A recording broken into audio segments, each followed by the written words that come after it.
حافظ وقار کریم اللہ اپنے عظمت والے قرآن میں ارشاد فرماتا ہے، اپنے پیارے محبوب حضرت محمد مصطفیٰ احمد مجتبیٰ صلی اللہ علیہ وآلہ وسلم کی شان، آپ کی عزت، آپ کا مقام، آپ کا مرتبہ کریم اللہ ارشاد فرماتا ہے اپنے عظمت والے قرآن میں۔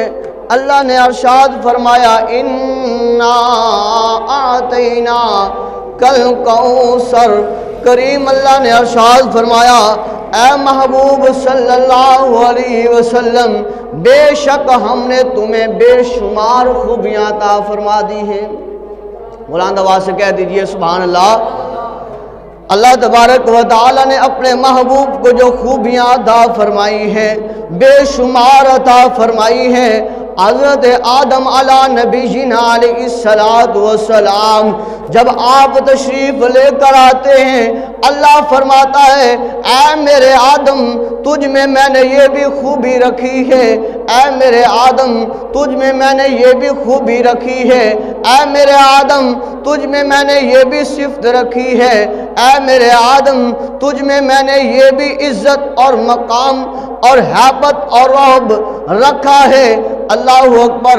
حضرت شیس علیہ نبینا علیہ السلام یہاں پر تشریف لاتے ہیں، اللہ فرماتا ہے، اے میرے شیس، تیرے میں نے یہ خوبی رکھی ہے۔ حضرت انوش علیہ السلام تشریف لاتے ہیں، اللہ فرماتا ہے، اے میرے انوش پیغمبر، تیرے میں نے یہ خوبی رکھی ہے۔ حضرت نوح علیہ نبینا علیہ السلام تشریف لاتے ہیں، اللہ فرماتا ہے، اے میرے نوح نجی اللہ، تیرے میں نے یہ صفت رکھی ہے، یہ خوبی رکھی ہے۔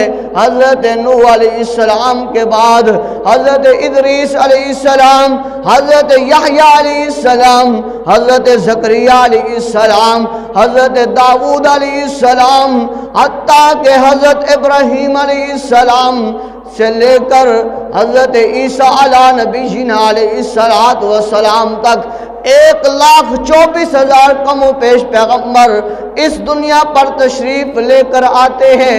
اللہ فرماتا ہے، میں نے تم میں یہ خوبی رکھی ہے۔ جب اللہ اپنے محبوب پیغمبر کو، جب اللہ آپ اور میرے پیارے پیغمبر حضرت محمد رسول اللہ صلی اللہ علیہ وسلم کو اس دنیا میں مبعوث فرماتے ہیں، اللہ فرماتا ہے، اے میرے محبوب، باقیوں کو میں نے چند خوبیاں عطا فرمائی تھی، اے میرا محبوب پیغمبر صلی اللہ علیہ وسلم، تیرے لیے میں نے اس کائنات کو بنایا ہے، تیرے لیے میں نے آسمانوں کو بنایا، تیرے لیے میں نے زمینوں کو بنایا، تیرے لیے میں نے خود خدا ہونا ظاہر فرمایا۔ اے میرا محبوب، اب تیری باری ہے، تو پھر میں تجھے خوبیاں شمار کرنے میں نہیں، بلکہ میں تجھے خوبیاں بے شمار عطا فرماتا ہوں، جو کسی گنتی میں شمار میں ہی نہ آئے۔ اللہ تبارک و تعالی نے اپنے محبوب کو اس قدر خوبیاں عطا فرمائی، اس قدر خوبیاں عطا فرمائی جو شمار میں بھی نہ آئے۔ اگر محبوب صلی اللہ علیہ وسلم کے پاس اگر کوئی آ جاتا ہے، آ کر کہے کہ اے محبوب صلی اللہ علیہ وسلم، اگر آپ اللہ کے نبی ہیں تو اس چاند کو 2 ٹکڑے کر دیں، تو محبوب یہ نہ کہے کہ رک جاؤ، میں اللہ سے پوچھوں گا پھر اس کے چاند کا فیصلہ ہوگا۔ نہیں، اے محبوب، خوبیاں ہم نے اتنی عطا کی ہیں، اتنی عطا کی ہیں کہ آپ نے ہاتھ اٹھانا ہے، انگلی کا اشارہ کرنا ہے، چاند کے 2 ٹکڑے کرنا میں خدا کا کام ہے۔